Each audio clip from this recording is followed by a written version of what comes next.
Bláto, termovize a predátor.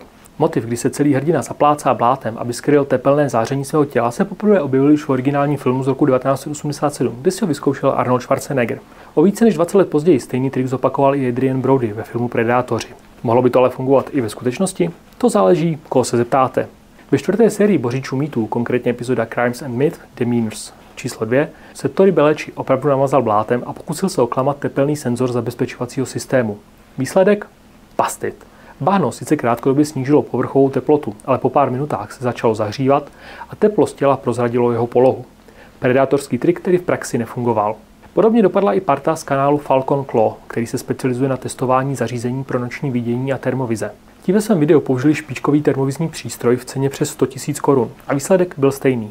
Bahno nedokázalo dlouhodobě skrýt tepelnou stopu těla.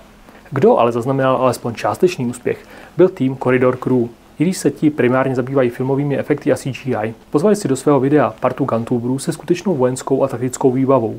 Ti během testu zjistili, že čerstvá a silná vrstva mokrého bahna může krátkodobě, a to na řádově desítky sekund až minutu, snížit detekovatelnost na termovizi. Ale jakmile se vrstva ohřeje, postava se opět stává viditelnou.